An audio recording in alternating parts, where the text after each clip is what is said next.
Welcome to P మహా channel. అందరికీ నమస్కారం. ఈరోజండి నేను ఒక మొక్క చూపిస్తున్నాను మీకు. చూడండి, ఈ మొక్క చూసారా? ఇది మామూలుగా అదే విత్తనాలు చల్లితే మొలిసిందండి. ఇది సరేలే, పూలు కనిపిస్తున్నాయి, ఈ పూలు ఏంటో చూద్దాము అనేసి ఉంచానండి నేను. అయితే ఈ మొక్క ఏంటో మీకు తెలుసా అండి? మీరు చెప్పగలరా? ఇది లేకుండా మనం కూర వండుకోము. ఇది కూరలో వేస్తే చాలా టేస్ట్గా ఉంటుంది. కూర, చారు కానీ కూర కానీ ఏదైనా సరే. ఇదేంటో చూడండి, పూలు చూడండి ఎంత అందంగా ఉన్నాయో. ఈ పూలు సన్నగా, మంచి సువాసనగా చాలా అందంగా ఉంటాయి. ఈ పూలు కూడా అంత బాగున్నాయి. చూసారా? ఇది నా వీడియో షేర్ చేయండి, లైక్ చేయండి, సబ్స్క్రైబ్ చేయండి. ఈ మొక్క అందరూ కొంతమందికి తెలుసు, కొంతమందికి తెలియదు. తెలిసిన వాళ్ళు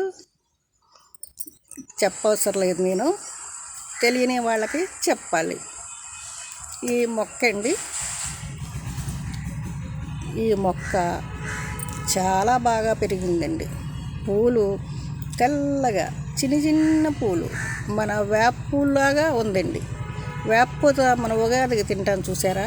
అలాగా ఉంది. ఈ వేప పూతలాగా గుత్తులుగా పూస్తుంది ఈ చెట్టు. ఈ మొక్క చెప్పిస్తున్నానండి. ఇదేంటండి? కొత్తిమీర పూలండి. చూసారా? కొత్తిమీర పూలు. మనం కొత్తిమీర తెచ్చుకుంటాం కదా, కట్టలు వస్తుంది.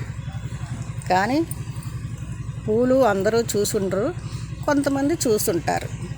చూసారా ఎలా ఉందో కొత్తిమీర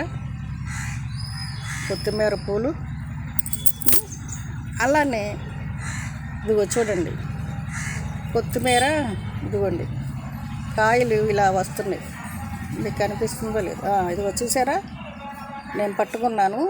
ఇదిగోండి కొత్తిమీర ఇలాగా వస్తున్నాయి. పూలు వాడిపోయినాక ఇలాగ కాయలుగా వస్తున్నాయి. చూడండి, ఇలాగా ఇవి కాయలు. ఈ కాయలే మనకి ధనియాలు. అవునా? మీకు అందరికీ తెలిసిన మొక్కే. కాకపోతే కొంతమంది ఈ పూలు చూసారో లేదోనని నేను వీడియో తీశానండి. అవునండి, చూసారా? కొత్తిమీర పూలు ఎంత తెల్లగా, ఎంత అందంగా ఉన్నాయో. ఇది మంచి సువాసన అండి. మనం కూరలో కానీ, చారులో కానీ, దేంట్లోనైనా వేసుకోవచ్చు. అవునండి, షేర్ చేయండి, లైక్ చేయండి. సరే అండి.